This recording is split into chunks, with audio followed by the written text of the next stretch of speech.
சின்ன சின்ன வரிகளிலே வார்த்தைகளிலே வாழ்க்கையை சொல்லிக் கொடுத்தது.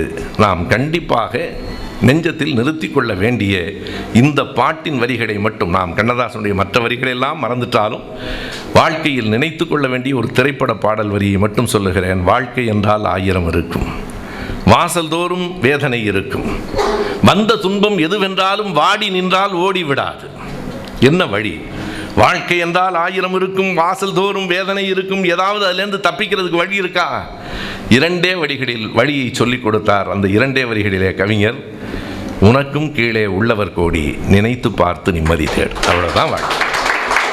ஒட்டுமொத்தமாக இந்த 2 வரிகளை நாம் நினைவில் வைத்துக் கொண்டால் நமக்கு தேவையற்ற தன்னிறக்கம் வராது. உனக்கும் கீழே, எனக்கு மேலே 1,00,000 பேர் இருக்கலாம், நான் பெரும்பாலும் அவனே தான் பார்த்துட்டு இருக்கிறேன். உனக்கும் கீழே உள்ளவர் கோடி, நினைத்து பார்த்து நிம்மதி தேடு என்பதை விட ஒரு அரிய மருந்து உலகத்தில் வேறொன்றும் இருக்க முடியாது. இவ்வளவு எளிமையாக அதனை சொல்லிக் கொடுத்தவர் கவிஞர் கண்ணதாசன் தான்.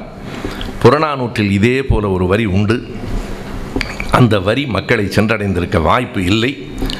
சங்க இலக்கியங்கள் தெரியுமா என்று கேட்டால் தமிழர்கள் பலருக்கு தெரியாது.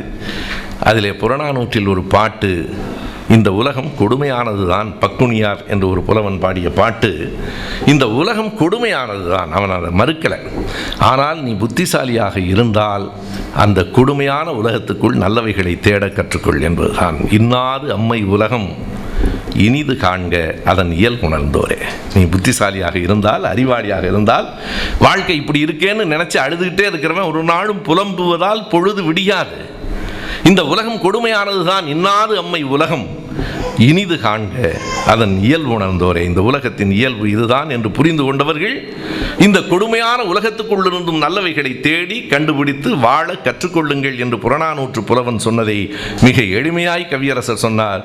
உனக்கும் கீழே உள்ளவன் கோடி, நினைத்து பார்த்து நிம்மதி தேடு. நன்றி, வணக்கம்.